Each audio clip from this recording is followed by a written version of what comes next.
Hi friends, welcome back to Sarbat Kid channel. நான் கார்த்திகா முத்து. இன்னைக்கு evening ஸ்நாக்ஸ்ல ஒரு சூப்பரான காலிஃப்ளவர் வச்சு கட்லெட் எப்படி பண்றதுன்னு பார்க்கலாங்க.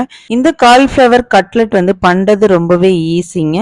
ஒரு 10 மினிட்ஸ்ல சீக்கிரமா பண்ணிடலாம். டேஸ்ட் ரொம்பவே சூப்பரா இருக்கும். இப்போ வாங்க ஒரு சூப்பரான காலிஃப்ளவர் கட்லெட் எப்படி பண்றதுன்னு பார்க்கலாம். அதுக்கு முன்னாடி நம்ம சேனலை நீங்க என்ன சப்ஸ்கிரைப் பண்ணல அப்படின்னா சப்ஸ்கிரைப் பண்ணிக்கோங்க. கூடவே பெல் ஐக்கானே கிளிக் பண்ணிக்கோங்க. இப்போ வாங்க வீடியோக்குள்ள போலாம். காலிஃப்ளவர் கட்லெட் பண்ணுறதுக்கு நான் இன்னைக்கு ஒரு பெரிய காலிஃப்ளவரை எடுத்து வச்சுருக்கேங்க. இது நல்லா க்ளீன் பண்ணிவிட்டு சின்ன சின்ன பீசஸாக நல்லா வார்ம் வாட்டரில் ஒரு 10 நிமிஷம் நல்லா ஊற வச்சுக்கிறேன். இது மாதிரி பண்ணும் பொழுது அந்த காலிஃப்ளவரில் இருக்கிற சின்ன சின்ன பூச்சிகள்லாம் செத்து போயிடும்.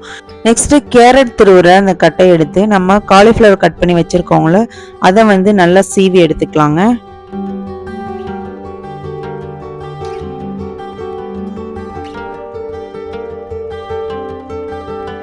இப்போ எல்லா காலிஃப்ளவரையும் நான் இந்த மாதிரி சீவி எடுத்து வச்சிருக்கேங்க.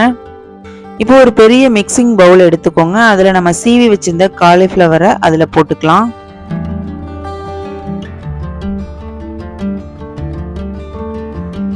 நெக்ஸ்ட் இது கூடவே பெரிய வெங்காயம் சின்ன சின்னதாக கட் பண்ணி போட்டுக்கோங்க. இது கூடவே ஒரு 1/2 ஸ்பூன் அளவுக்கு இஞ்சி பூண்டு பேஸ்ட்டு, 1/4 ஸ்பூன் மஞ்சள் தூள், காரத்துக்கு தகுந்த மாதிரி நான் இன்னைக்கு ஒரு 1/2 ஸ்பூன் அளவுக்கு காஷ்மீர் சில்லி பவுடர் போட்டிருக்கேன். 1/4 ஸ்பூன் கரம் மசாலா, இது கூடவே ஒரு 2லேருந்து 3 டேபிள் ஸ்பூன் அளவுக்கு கடலை மாவு, 2 டேபிள் ஸ்பூன் அரிசி மாவு, இது கூடவே பொடியா நறுக்குன கருவேப்பிலை, கொத்தமல்லி, தேவையான அளவுக்கு சால்ட் சேர்த்துக்கோங்க. இது எல்லாத்தையுமே தண்ணி ஊத்தாம நல்லா பிசைஞ்சுக்கோங்க. இந்த காலிஃப்ளவர்ல தண்ணி விடுங்க, ஸோ அதனால தண்ணியை பார்த்து சேர்த்துக்கோங்க. சப்போஸ் உங்களுக்கு தண்ணி இருக்கிற மாதிரி இருக்கு அப்படின்னா எக்ஸ்ட்ரா கடலை மாவும் அரிசி மாவும் சேர்த்துக்கோங்க. இப்போ காலிஃப்ளவர் கட்லெட் பண்றதுக்கான பேட்டர் சூப்பரா ரெடி ஆயிட்டு. இப்போ சின்ன சின்ன உருண்டைகளா சின்னதா கட்லெட் ஷேப்புக்கு நம்ம கொண்டு வந்துக்கலாம். ஸோ இப்போ நம்ம இதே மாதிரி கட்லெட் மாதிரி உருட்டி எடுத்து வச்சுக்கலாம். நான் இப்போ இதே போல் கட்லெட் ஷேப்பில் எல்லா காலிஃப்ளவர் உருண்டைகளையுமே ரெடி பண்ணி வச்சுருக்கேன். இப்போ அடுப்பை பற்ற வச்சு ஒரு கடாயை வச்சுக்கோங்க. அதில் தேவையான அளவுக்கு எண்ணெயை ஊற்றி எண்ணெய் நல்லா சூடு வந்ததுக்கப்புறம் நம்ம ரெடி பண்ணி வச்சுருந்த கட்லெட்டை இதில் போட்டுக்கலாம். போட்டுட்டு 2 சைடுமே நல்ல ஒரு கோல்டன் கலரில் வர்ற வரைக்கும் நல்லா வேக வச்சுக்கலாம்.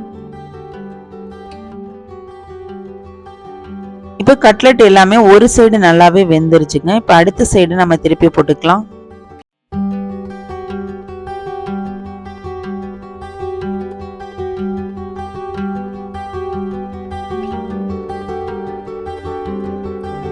இப்போ 2 சைடுமே கட்லெட் சூப்பரா வெந்துருச்சுங்க. நல்லா ஒரு கோல்டன் கலர் வந்துருச்சு. இப்போ எல்லாத்தையுமே நம்ம ஒரு பிளேட்ல எடுத்து வச்சுக்கலாம்.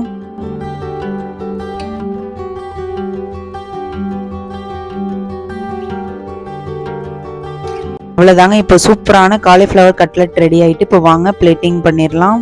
அவ்வளவுதாங்க. இன்னைக்கு சுட சுட சூப்பரான காலிஃப்ளவர் கட்லெட் செமையா ரெடி ஆயிட்டுங்க. இந்த காலிஃப்ளவர் கட்லெட்டை ஒரு 10 மினிட்ஸ்ல சீக்கிரமா செஞ்சிடலாங்க.